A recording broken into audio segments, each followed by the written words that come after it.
To continue on here, we pretty much finished up chapter 14 last time. Pretty much finished up chapter 14 last time. The only part of chapter 14 we didn't talk about was solids, so you don't have to worry about solids part of that. It's just pretty much what we covered last time is all you need to worry about from chapter 14. We're going to now go to chapter 15, which is solutions, and let us talk about that. So solutions are the substances that get that aqueous symbol next to them, and they are homogeneous mixtures, which means they look the same throughout. Everything sort of dissolves in one another. A reminder that, as we talked about, I think before and previously, there is a difference again between really these two sort of designations, although they are both in the liquid state. Liquid is usually a pure substance. So again, if you have just something like water, aqueous is a solution that's usually made up of, obviously, since it's a mixture, at least two things. So again, if you took that pure substance of water and you dissolved in it some sodium chloride, these two guys coming together would make a sodium chloride solution that would get the aqueous symbol next to them. So that is the difference between something that's AQ and something that is just a liquid. A solution, like I said, really is a homogeneous mixture of two or more substances, and there's usually two parts to a solution. There's the smaller part of the solution, which is known as the solute. So that is the smaller part. And the larger part is known as the solvent. And usually you take your solute and you dissolve it in your solvent. So in our kind of example above there, where we had our water and our sodium chloride here, making our sodium chloride solution. The water here would be our solvent, and the sodium chloride here would be our solute in this case. And again, when they do come together, both of those parts make up what is known as a solution. Now, how do you know what's going to be the solute? It's pretty straightforward. Pretty much the name of the solution is always the solute. Thank you.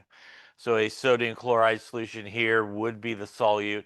As we'll talk about in a lot of cases, but not all cases, a lot of times water is a very common solvent. Water is usually a very good solvent for things that are ionic, for example. So probably if you had a sodium chloride solution, water would be your solvent in that particular case. Again, water is not always a solvent for all situations, but works really well, as we'll talk about, for things that are ionic, things that are polar. It's a really good solvent for it. It actually would be, as we will talk about, a pretty bad solvent for something that is non-polar. They really won't mix and stuff like that. Now, the reason why water is a really good sort of solvent for definitely ionic compounds is because water is polar. And because water is polar, as we've talked about a number of times, water basically has two sort of sides, if you will, in terms of charges. The oxygen side of water is more negative. The hydrogen side of water is more positive. So what that means is it's able to interact well with, for example, an ionic compound because they are positively charged ions and negatively charged ions. And it's that opposite attraction that works really well. So they do really, for example, with an ionic compound, what is sometimes referred to as a ion dipole interaction. And much like we talked about those intermolecular forces, an ion dipole interaction, basically the water surrounds the ion. So as we might have drawn a number of times, if you had a positive ion, the negative side of water would surround it, which is the oxygen side. And if you have your negative anion, water will also surround that ion, except it would be the positive side, which is the hydrogen in this case.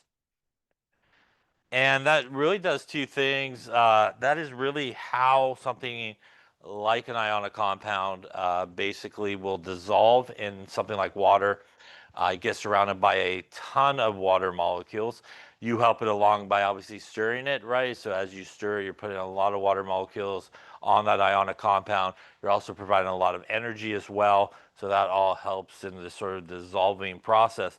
It also keeps this really strong attractive force between those two ions from coming back together. Again, the water sort of acts as a buffer, if you will, to prevent those ions from coming back together, helping them to dissolve. A reminder that this is also a physical sort of property or physical change because the salt is still there. We just can't see it anymore because it's surrounded by a ton of waters. Basically, each of those ions gets surrounded by a ton of waters. It's no longer visible to us. So it does look like it just kind of disappeared, but it's really just surrounded by a lot of water molecules that are present. This process is what is sometimes referred to as hydration. And again, that is the process at which an ionic solid can dissolve in water. Now, we know, again, like I said before, it is really a physical sort of process. And that's because if we kind of heated it up, if you will, and we start to heat up our dissolved ionic solid, what's going to happen to all of our water molecules is they're going to start to evaporate away. And as those water molecules basically evaporate away, there's nothing to prevent these two ions now from coming back together. And again, you'll re-see that sort of ionic compound that you had originally that you dissolved. Kind of like those early on experiments we did where we put everything in like a evaporating dish at the end, kind of evaporated off the water. You have this like residue that was left in the evaporating dish, and that residue again is that sort of ionic compound coming back together. Here again is the process of dissolving, and as you can see, basically water molecules come and they kind of pluck off the ions. And as I mentioned earlier, you do sort of help this along by kind of stirring it up. That just throws a ton of water molecules all over that. And because of the presence of so many water molecules, that is enough to kind of rip those ions off of that ionic compound. And that's how the ionic compound looks like before it dissolves. And it's able to kind of get over that really strong intramolecular force, as you can see here in this video. Here, basically coming in and grabbing some ions, hopefully. An ionic solid dissolves in water because of its polar nature. Notice how water molecules become attached to the ions of a sodium chloride crystal in the process called hydration. Positively charged sodium ions attract the partial negative charge of the oxygen in water. A similar attraction occurs between negatively charged chloride ions and the hydrogen atoms, which have a partial positive charge. These interactions loosen the attractions between the ions in the crystal, dislodging them from the crystal. Additional water molecules surround the released ions, insulating them from attraction to other ions. Now, as we talked about in some previous chapters, obviously there's some different types of bonding that occur. Ionic, as we know, hopefully is between a metal and a nonmetal. And again, it's that electrostatic attraction, the positive negative attraction between the ions that hold it together. Remember, though, in a covalent bond, it's usually between two nonmetals, we have sharing of electrons. And again, in this case, it depends on how those electrons are shared as to whether or not you have a polar bond or a non-polar bond. And again, typically if we have a polar bond, that means our difference in electronegativity is pretty good, and we'll have a positive side and negative side to that bond. And vice versa, if we have sort of equal sharing of electrons, we will have a non-polar bond, which is essentially like a neutral bond. There's no longer a positive side or negative side that is present. And again, it is that electronegativity. It really is the main difference that we look at. Remember that sort of change in electronegativity values we talked about when we talk about bonds, anywhere from 0 to 0.4 difference is considered a nonpolar covalent bond. Anywhere from like 0.5 to less than 2 is considered a polar bond. And again, the presence, as we'll talk about here in this chapter a little bit, in terms of solubility, the presence of either kind of polar bonds or non-polar bonds And really, the polarity of the whole molecule plays a really big role in terms of solutions, solubility, and whether things will really interact well with one another or not interact well with one another.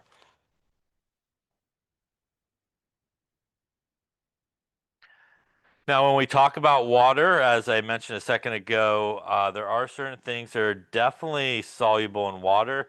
So it is sort of a no-brainer there. If you have water and an ionic compound, they definitely are going to be soluble in one another. Again, because of that sort of hydration ion dipole interaction that's going to happen between the ion and water.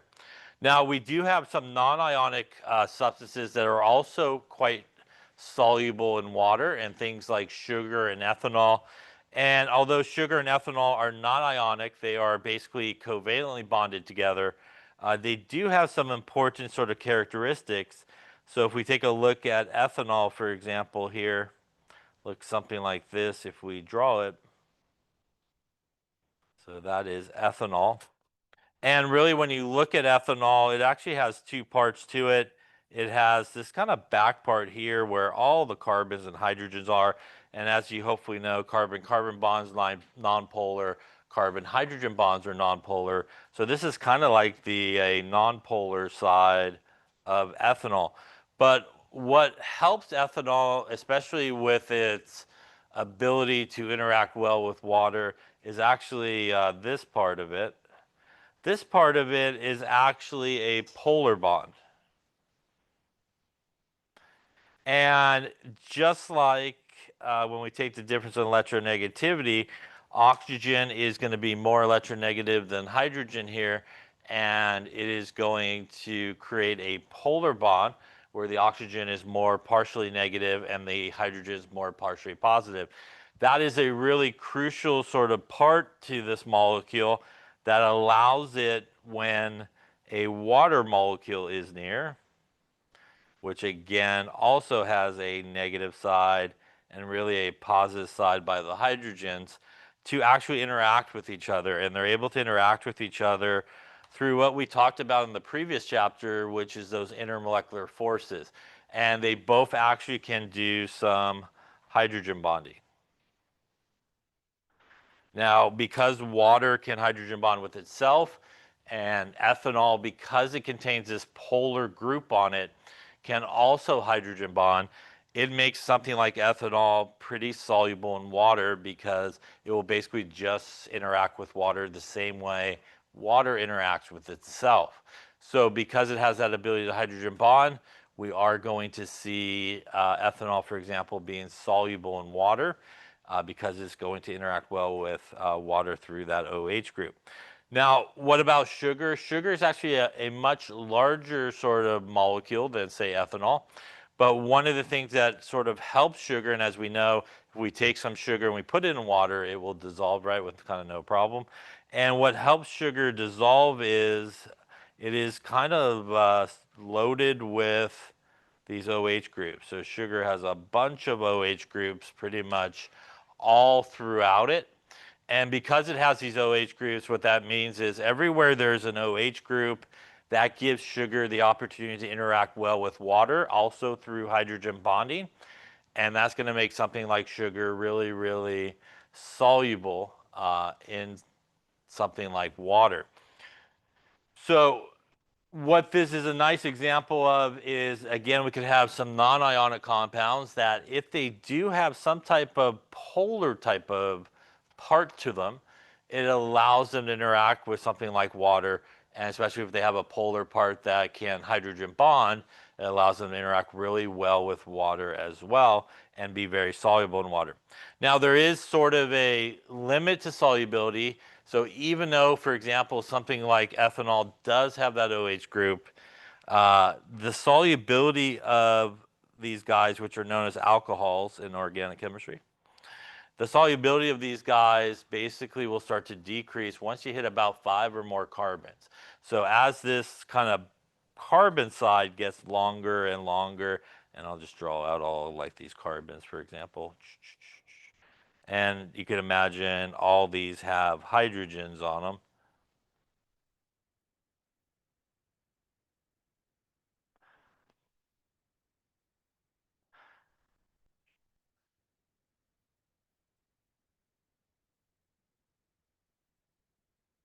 And we got this like OH group over here. It's like one no null here. So even though it does have this OH group, which is partially negative, partially positive, you can see in comparison, this backside, which is nonpolar, is significantly larger than we see here, like in ethanol. And actually, because of that, it gets in the way of the interaction of water with this molecule. And pretty much this is not soluble at all in water because of that. Is what is sometimes referred to as steric hindrance. It's a fancy way of saying that back end there gets in the way, basically, of water being able to get in there and hydrogen bond. It also creates a really larger molecule that's very problematic because as you dissolve something in water, what you have to do is basically replace water and water interactions with similar interactions. And water is a relatively small molecule, so here you're trying to put something really big in with a lot of smaller molecules, and it doesn't have a great way to sort of fit very well. So as we can see here, this is methanol, which is one carbon, also small, again, able to hydrogen bond here between the negative oxygen there and the methanol and the positive hydrogen in the water. There's our ethanol doing its thing. Now, what about oil and water? Do they mix? The answer, as you might know, is no, they really don't mix. And one of the main reasons for that, as we'll see a picture here in just a second, but kind of what I just drew there, oil is pretty much nothing but a super long chain, usually, of carbons and hydrogens. And that is nonpolar pretty much all the way across. It's actually probably a lot longer than what I just drew here, but just imagine it keeps going. So we basically have this nonpolar molecule, which is oil, and we basically have water, which is polar, and they really struggle to truly interact well with each other, and they really won't. They will separate out. And the main reason is for what we talked about in the previous chapter, which is those intermolecular forces. So again, water here is going to want to try to use hydrogen bonding as its main sort of interaction. What is oil going to try to use? Because it's nonpolar, if you remember, pretty much the intermolecular force of choice for something that is nonpolar is dispersion forces. And those dispersion forces are those really weak, temporary sort of interactions that occur. And over the long period of time, they really cannot maintain that interaction because, again, one wants to do hydrogen bonding, one really can only do dispersion forces, which is our nonpolar guy, and they're not going to be able to, like I said, really maintain that interaction. They're going to basically separate out from each other, and you'll get some different sort of layering that's going to happen. It's also for the same reasons I just mentioned a second ago. In this case, it even lacks a kind of polar side to it, like say that really long molecule I drew. Here, this guy on the bottom has really no polar part at all. And now you're again trying to replace that kind of water-water interaction with something that's really long, really big, and cannot really interact really well. So it's not going to fit at all really well with all the other water molecules. Yes. Like what's the cutoff to where how many carbon is in for the I would say most things which are like this, where you have a lot of carbons and hydrogens, they're basically organic sort of compounds. And usually for most organic compounds, even if they contain a sort of what's referred to a group like an OH or something on it that allows it to interact well with water, usually around the point where you get to like 5 or more carbons, you really start to see solubility drop to almost nothing. Yeah. And as that carbon non-polar part gets larger, the solubility really goes pretty much to nothing and stuff like that. Yeah. Again, because it just gets too big at that point to interact with that one little part that can interact with water, so it creates a problem that doesn't work very well. But usually in that 5-ish or so and above range is where you really start to see that solubility decrease. Other questions? And that obviously brings up the idea, as we might have talked about previously as well, of this idea of like dissolves like. And what that means is, based on those intermolecular forces that we talked about in the previous chapter, things that use the same intermolecular force as to whatever you're trying to mix. If they use basically the same intermolecular force they use with themselves, they can then interact really well with somebody else that's using the same type of force. So if somebody else is using hydrogen bonding, you put somebody in with somebody that uses hydrogen bonding, they're going to be good to go. If somebody uses dispersion forces and you want to mix it with somebody else that uses dispersion forces, they also will be pretty much a go. So usually what that means is in terms of soluble, if you have something that's ionic and polar, those guys are good to go. If you have something that is polar and polar, those guys are good to go. You also have something that is non-polar and non-polar will be good to go as well. So those combinations usually will give you something that will basically dissolve in each other, will mix really well. You really only run into some trouble there in terms of insolubility when you kind of cross over polar and non-polar. Also as well ionic and non-polar as well, but in the most part non-polar and polar, that's problematic. Again, one's going to try to use either dipole-dipole or hydrogen bonding, and the non-polar guy is going to exclusively use dispersion forces, which aren't going to really work for a long period of time. Any questions on that there?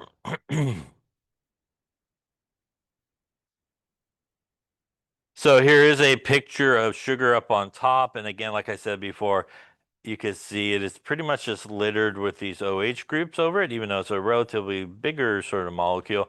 And again, every spot where there's that OH group is going to give it an opportunity to interact well with water. Down here at the bottom, as you can see, kind of like what I drew, that is basically oil, and basically it is non-polar all day there. And again, it's long, it's non-polar. It's going to try to use dispersion forces, not going to work well with, again, smaller molecule like water that wants to use hydrogen bonding. So those, again, those guys are not going to really mix well at all. And again, that is typically what we see, this sort of layering that will happen. As we also talked about when we talked about intermolecular forces, really everybody could do dispersion forces, but again, it's a sort of weak sort of interaction, which means they won't be able to maintain it. So again, you think of like oil and vinegar salad dressing, you can mix it, right? And it'll kind of stay mixed for a bit. You leave the bottle alone, right? Everybody kind of separates out. Again, they can't maintain that interaction over a long period of time. So speaking of solubility, when we talk about solubility, if one substance, which is typically the solute, dissolves in another, which is the solvent, these things are said to be soluble in each other. If one substance does not dissolve in another, they're said to be insoluble, so they basically will not mix with one another. There is a limit to the solubility of one substance in another.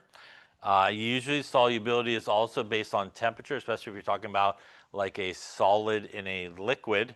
And you can hit a point where you added too much solute and won't dissolve. Now, there are certain things that are always soluble in each other, and gases are one of those. So gases are always soluble in each other, and that's because if you just think about gases, they are constantly flying around. And because they're constantly flying around, they're constantly mixing with one another, and obviously that would make them soluble in each other. Some liquids are also soluble in each other, and that's what we sort of talked about a second ago. That's going to be your polar and polar being soluble in each other, and your non-polar and non-polar guys are going to be soluble in each other as well. So they both will be really your soluble combination for liquids. Now, that idea of like dissolves like is an important thing. Again, we're looking to determine solubility based on the idea of will they use similar intermolecular forces they use with themselves with other people. The solubility of a solute and solvent does depend on temperature. So typically, if you have a higher temperature, you usually will have a larger solubility of a solid in a liquid. And that's sometimes what they'll tell you if you're trying to dissolve something that's a solid and it's not really dissolving, you could actually warm it up a little bit.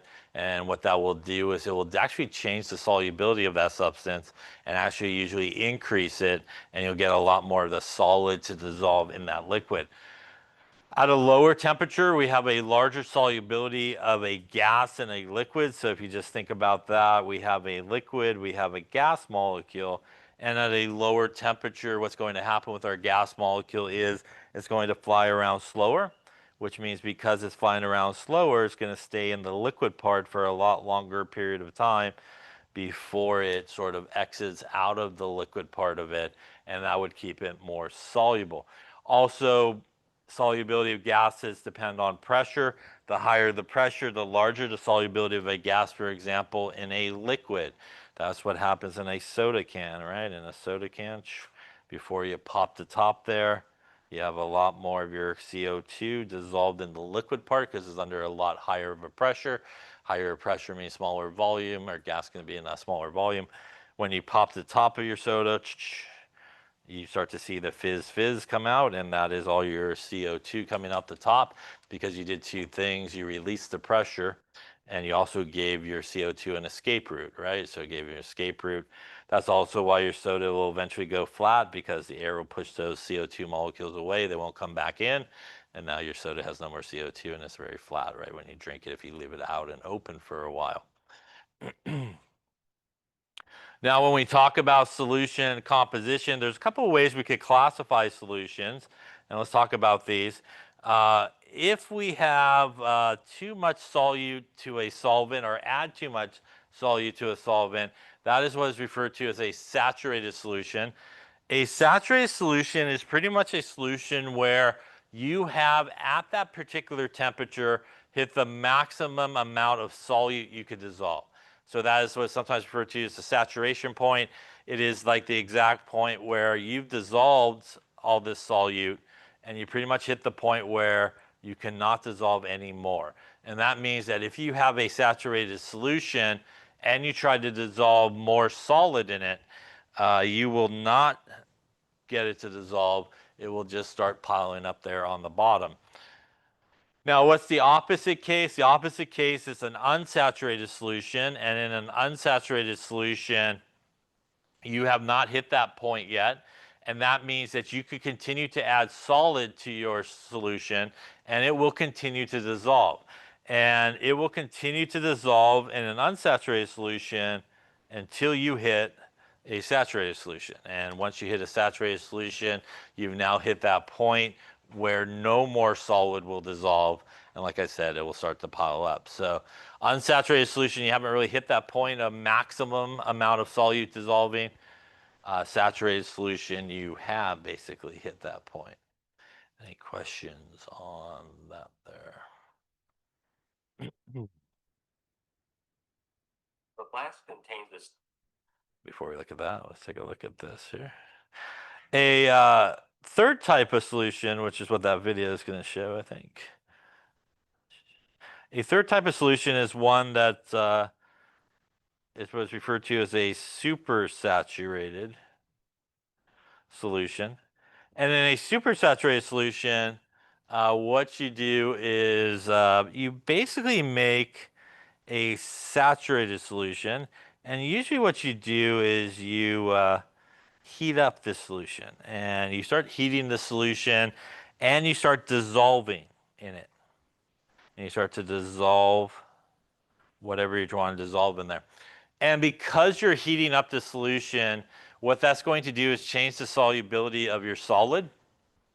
And that's going to allow a lot more solid to actually get dissolved in that solution.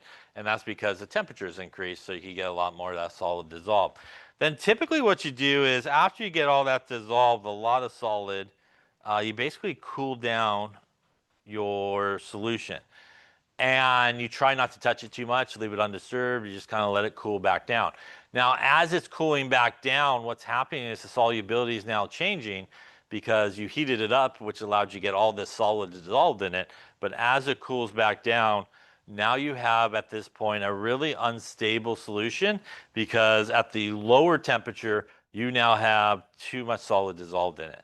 And at this point, it's still a solution, it's still liquid, but it's really, really unstable because of that, because you basically have too much solid dissolved at this lower temperature. It is so unstable that if you just took like a speck of whatever you dissolved in it and you drop just one little speck of a crystal in it, that is enough to kind of push it over the edge and go, whoa, too much is now in here. That's too much dissolved. And what you'll see is actually all the solid will actually start coming out of solution because of that. And you basically kind of tipped it over and it'll go from a solution to like rock hard, basically. It'll just solid right up there. It is so unstable that sometimes you don't even need to add the crystal. You could actually just accidentally tap it too hard and it will cause everything basically to come right out of solution by itself. That's actually the demonstration of experiment 20, what we were supposed to do last week, and take a look at it. But here, let's take a look at a video of that demonstration here. The flask contained the supersaturated solution of sodium acetate in water. A small crystal of sodium acetate will be added to the solution. So as you can see, it's a solution now. Too much solid dissolved. It's been cooled back down at this point. To which the crystal is added. You can barely even see the crystal he picked up or dropped in, but that's where it hit. And that's all the solid coming out of the solution because now it's tipped over the breaking point. And that's going to be like rock hard at this point. It's going to be pretty much a solid at this point here. Slow motion replay, please. Here is the process again in slow motion. Thank you. Yeah. So that's actually experiment 20's demonstration part there that we didn't get to, but that is what's happening there. And again, you make the solution, like I said, you basically heat that solution up. As you're heating up, you're dissolving a bunch of that acetate in there, and then you're going to let it cool back down. Now, again, and then at that point, like I said, you now have too much of that solid dissolved in there, and it knows it, and you just need that little bit to kind of push it over the edge to come out. Now, there are also other ways to describe solutions. We sometimes describe solutions as concentrated, and that is a solution that contains a relatively large amount of solute, and dilute, which is typically more so how we use our solutions, and that's a solution that contains a relatively small amount of solute. Typically, we buy solutions more concentrated, and then we dilute them down to kind of use in the lab in most cases. Sometimes concentrated solutions are referred to as stock solutions. They typically have a pretty high concentration. So speaking of concentrations, let's talk about some important solution concentrations. The first one we're going to talk about is mass percent, is sometimes abbreviated percent, M/M, for mass to mass percent. And to calculate the mass percent, we take the mass of the solute, which is the stuff dissolved, divided by the mass of the solution times 100. Now, the bottom part here is actually really important in this calculation, and that is the mass of the solution. And remember that the solution is made up of two parts, the solute and the solvent. So you want to make sure on the bottom there that you get actually the mass of the solution and not just the mass of the solute, which is a common mistake. And why it's a common mistake is because typically in these problems, they will give you that information separate from each other. So they'll somehow give you the mass of the solute separate from the mass of the solvent. And you want to make sure that you actually are going to be dividing here by the total mass of the solution and not just the mass of the solvent. This is typically, in most cases, we're taking kind of grams divided by grams here is typically in most cases what we're doing.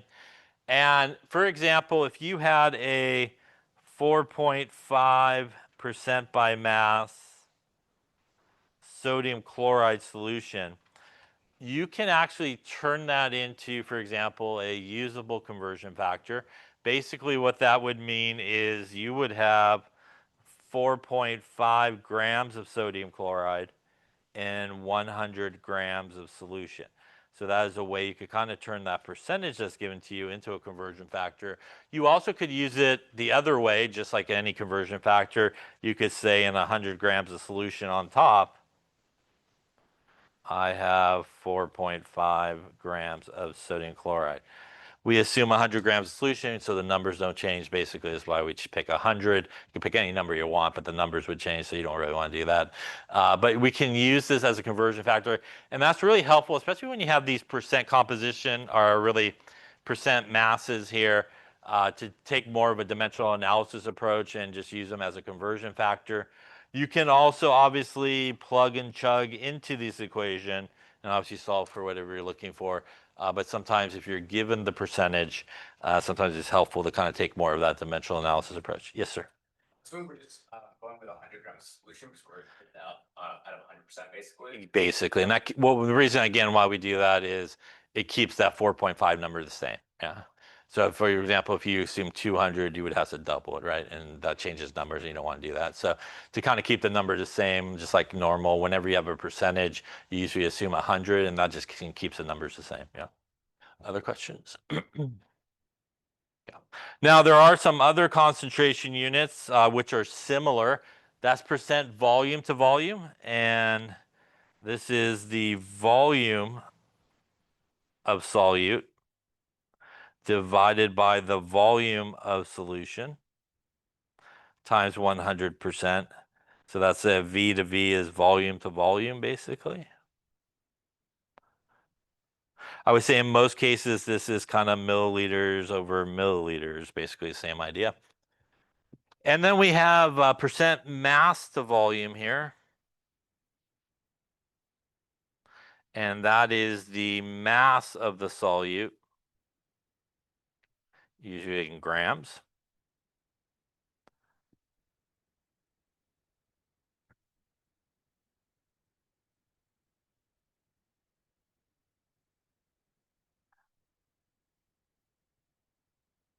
Usually in grams. And our volume of solution, I would say usually in milliliters, almost like a density, grams per milliliter in most cases, times 100%. So just like we did with the mass to mass, if you had a 4.5% volume to volume sodium chloride solution, that would mean that you have 4.5 milliliters of sodium chloride in 100 milliliters of solution. Or again, you could flip it around and do the 100 milliliters of solution up on top and 4.5 milliliters of sodium chloride on the bottom. And same thing with the bottom one there. If you had a 4.5% mass to volume sodium chloride solution, that would mean you have 4.5 grams of sodium chloride in 100 milliliters of solution. Or again, you could flip it around and use it as a conversion factor in the other direction, 4.5 grams of sodium chloride. Obviously, on all these, you could just plug and chug into the equations. Unlike the first one, which is mass to mass, on these two, you oftentimes don't have to worry too much about the volume of the solution being separated out. A lot of times they will kind of give you the volume of the solution together. But definitely for the mass, it's very, very common that the solute and the solvent masses are given separate. So that's usually the one you got to kind of watch out for in terms of the bottom number. Any questions on that there? All right. So why don't you try one here? A solution is prepared by mixing 2.5 grams of calcium chloride with 50 grams of water. Calculate the mass percent here.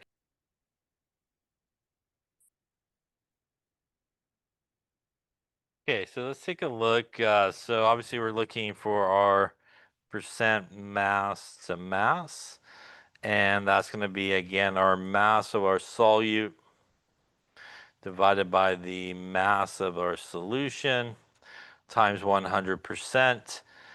So in this case, we have 2.5 grams of calcium chloride. That is going to be our solute. That is the smaller part there, as we have 50 grams of water, which is our larger part, which is our solvent in this case. So we do need to get our mass of our solution by adding those together. 52.5 grams is the mass of the actual solution.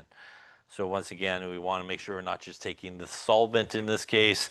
That gives us our percent mass to mass of 2.5 grams divided by 52.5 grams times 100%. And that's going to get us here about 4.76%. And you could leave the units as percent m/m, and you could add in what it was, calcium chloride in this particular case. Yeah. Any questions on that calculation? So again, a very common mistake. People will just divide by the 50, for example, in this one, and just do the solvent. Yeah.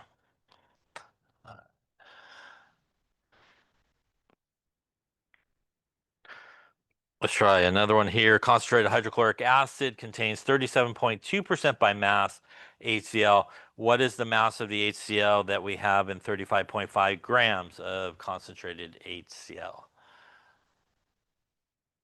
Okay, so again, we're doing percent mass to mass, which is given to us here. And that is 37.2%. We're looking for the mass of the HCl. And we have really our mass of our solution, which is 35.5 grams. Now, how do I know that 35.5 grams is the mass of the solution? Well, I was asked to solve for the mass of the HCl. Remember that the name of the solution is the solute, which means essentially that is what we're looking for, which is the mass of the solute in this case. Now, I could use obviously my formula for this.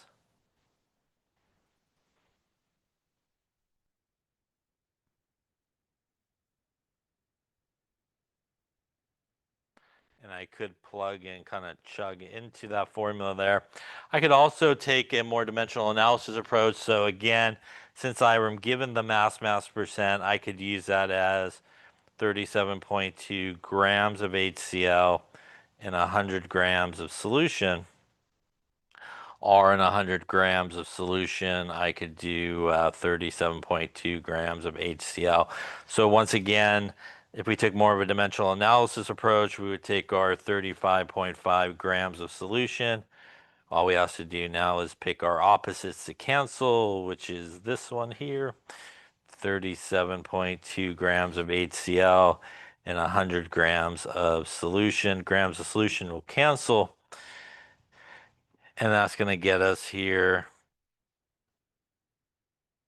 about 13.2 grams of HCl.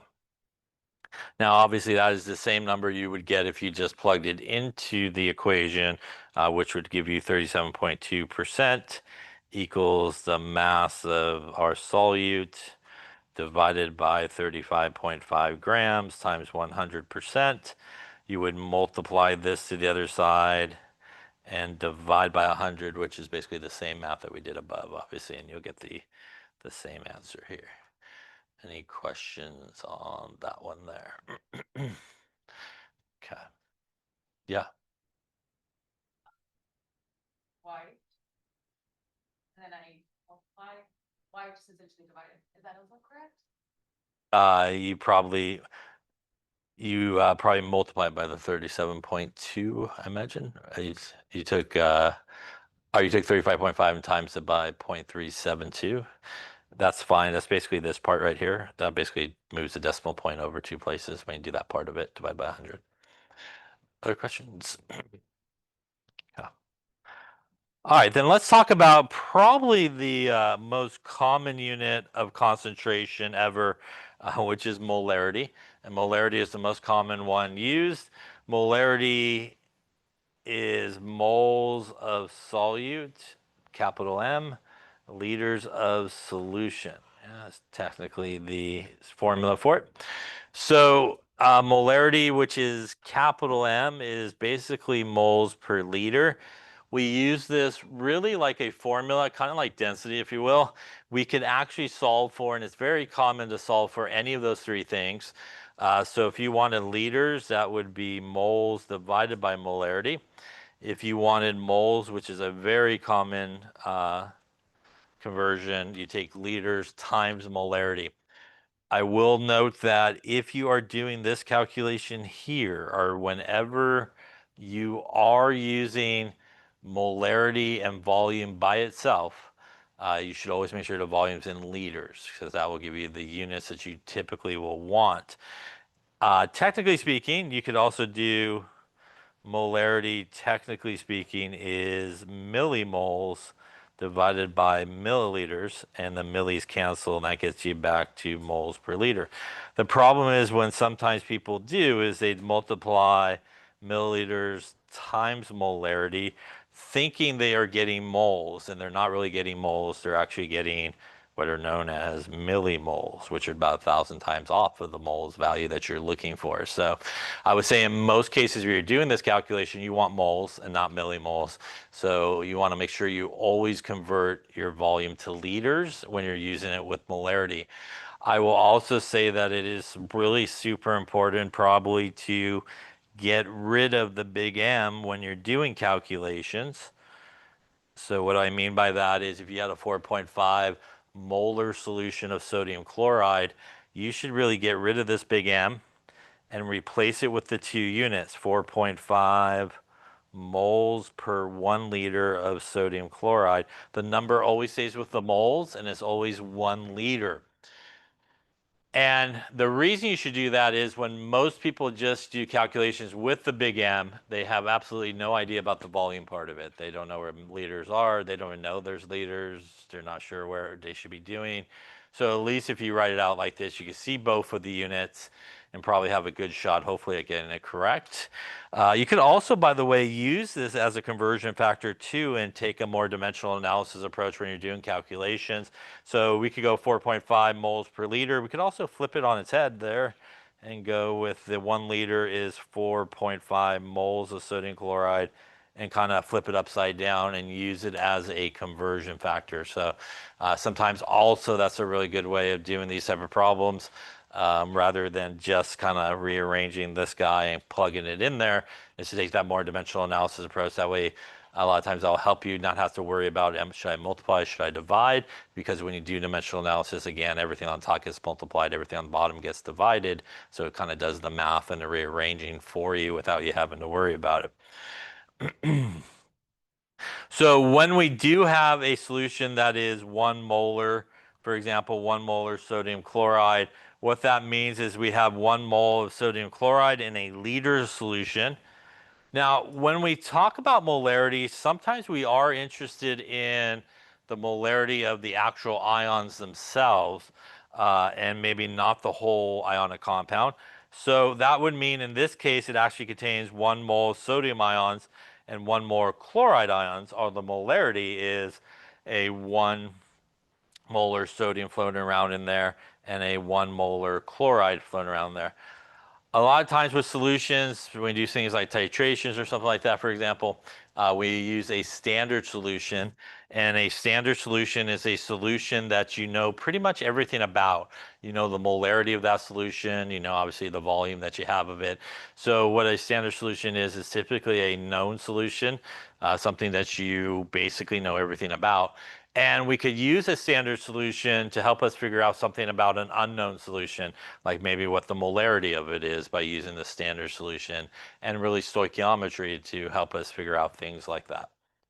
So when we talk about these guys here in terms of ions, let's take a closer look at that. So if I did have, for example, a 1 molar sodium chloride solution, when we have sodium chloride, as we hopefully know, when it breaks apart in solution, it is not going to stay together as it's a strong electrolyte, and you'll get a sodium ion and a chloride ion.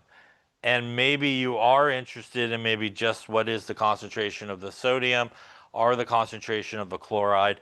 And if this is a 1 molar solution, the way molarity works, if you want to relate it from the whole thing to each of the ions, is you could kind of do a stoichiometry relationship. And from this is a 1-to-1 relationship, which means the molarity of just the sodium ions in this case would be 1 times 1 molar, which would give me 1 molar for the sodium ions. Same thing if we look here from the whole thing to our chloride, it is a 1-to-1 relationship, which means the molarity of the chloride ions that are floating around in that solution would be, not that, it would be 1 times 1 molar as well, would give us 1 molar of chloride ions. And that is, again, if you take a solution here, take some sodium chloride, dump it in, you basically get a sodium ion and a chloride ion floating around in that solution. Now, let's say we have something like 1 molar calcium chloride solution.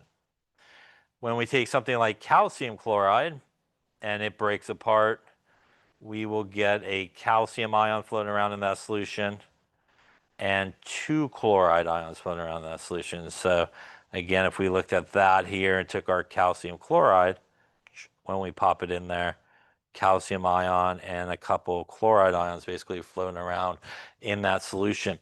Now, in terms of the molarity of each of the individual ions, if I have one of these guys, it is one of those guys, and we just basically multiply the molarity by the coefficient, which would tell us it is 1 molar calcium ions.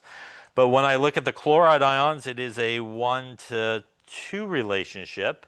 So we actually have to multiply the molarity by 2, and we would actually have 2 molar chloride ions floating around in the solution. So concentration is not additive, but we have basically, if you just look at my picture, we have basically twice as much chloride ions floating around as we do calcium ions, so it's twice as concentrated, and that's how molarity works. So basically, if you could figure out an ionic compound, how it breaks apart, if it breaks apart into like a 1-to-3 relationship, you would multiply the molarity by 3, 1-to-4, multiply by 4. You basically do that. That is the short way or quick way to do that. The actual calculation, just so you understand how we get there, is if we took our original concentration, 1 mole of calcium chloride per liter of calcium chloride, and we just do our mole to mole relationship, that is a 1-to-1 relationship. 1 mole of calcium chloride gives us 1 mole of calcium ions. And we just do a little conversion. We take 1 mole of calcium ions on top, 1 mole of the whole thing on the bottom. Those guys cancel, leaves us basically 1 mole per liter of calcium ions. That again is how we get there. If we start with our whole thing again, 1 mole calcium chloride per liter, when we look at that as a 1-to-2 relationship, so for every 1 mole of the whole thing, we get 2 moles of chloride. We would use that as our kind of stoichiometry conversion factor. 1 mole of the whole thing gets us 2 moles of the chloride. Moles cancel, gives us 2 moles per liter of chloride ions. Hence the multiply by 1, multiply by 2. That is basically, what we're really doing when we do that. That's the long calculation basically to get there. But the quick way to do it is, again, just multiply by the coefficient times the molarity. And again, this would be a situation if you were not interested in the entire calcium chloride together, but we're just interested maybe in what's going on with the chloride ions that are floating around in the solution. That would be how you would start your molarity there. Any questions on that there?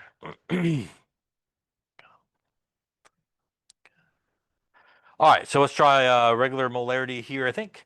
Calculate the molarity of a solution that is prepared by dissolving 15.6 grams of solid potassium bromide in enough water to make 1.25 liters. I think, what's that? Potassium 3910, I think. And bromine 7990. So let's take a look. So obviously here we're looking for the molarity, which is our moles per liter. In this case, we have 15.6 grams of KBr, and we have 1.25 liters. So out of those things, we definitely have the liters part of it. So we do need to get to moles. And again, this is a very common conversion, has to go from grams to moles. And obviously, hopefully we remember that is our molar mass, right, from our periodic tables can allow us to do that. By the way, also very common conversion, liters to milliliters, right? and vice versa, back and forth. So those conversions of 1,000 milliliters to a liter is also very commonly used in molarity. So to do that, really all we have to do, I think, is just add these together, and that will get us, I think, 119 grams per mole. And we could use that to convert our grams into moles. So 15.6 grams of KBr. We're going to divide by 119 grams per mole here of our KBr. And that's going to get us here about 0.131, we'll call it, moles. Now we got everything we need, so our molarity will be 0.131 moles. Again, our volumes are ready in liters, so we're good to go on that. And we'll divide 1.25. Going to give us 0.105. Now the units here do not cancel, so you could write it one of two ways. You could write it obviously moles per liter of KBr, or at this point you can convert it back into big M KBr as well. So you could go either way on that there. Any questions on that there? Okay. All right, so let's try another one here maybe. What is the mass in grams of sodium nitrate that's required to make 2.5 liters of a 0.15 molar solution of sodium nitrate? Sodium is 2299, nitrogen is 1401, and oxygen is 16. All right, which is our moles per liter. So we definitely have a volume here that's 2.5 liters. We do have the molarity given to us as 0.15 molar. And we are looking for grams of sodium nitrate here. So if we just think about what's given to us, we definitely have this, we have this. So if you weren't sure, it probably makes sense to probably solve for moles, since that's kind of the only thing we have. That also makes sense considering we want to end up with grams. So we could definitely, again, go from moles to grams using our molar mass from the periodic table to do so. I am going to actually take, like I said before, a more dimensional analysis approach. So as I mentioned, it's a great idea not to leave that as a big M. And you can basically turn that into 0.15 moles per liter of sodium nitrate. Or again, if you needed to, you could flip it around and use it as a conversion factor that way. So I'm not going to worry about rearranging this equation and maybe messing it up, because I know I have my liters, and I'm going to take a dimensional analysis approach, which means I just need to go opposite to cancel, and that's going to be this way with my conversion factor. And that will basically take care of the math part of it for me. Because I did dimensional analysis, I'm multiplying that way and dividing in this direction, and that's going to get rid of my liters and give me the moles that I need here. To rearrange that properly would be 2.5 times 0.15, going to give us 0.375 moles of sodium nitrate. At this point, I basically rearrange that by taking my liters times my molarity equals my moles. Essentially what I just did there was dimensional analysis, but I didn't have to worry about sort of rearranging it. I do need the molar mass to complete the calculation here. So 2299 for our sodium, 1401 for our nitrogen, plus 3 times 16 for our 3 oxygens in this case. 85 looks like maybe grams per mole. We again going to take a dimensional analysis approach, so moles on the bottom so they cancel. 85 grams up on top. And we will go times 85. Looks like 31.9 grams of sodium nitrate is needed in this case. And really what that number represents was if I was going to make the solution, I would take 31.9 grams of sodium nitrate. I would take enough water to dissolve it. and then make sure add enough water so I end up with a total volume of 2.5 liters. Give it a good mixy, shaky, and it should then have a concentration of 0.15 moles per liter, or molarity in that case. Yeah. Any questions on that one there? Yeah.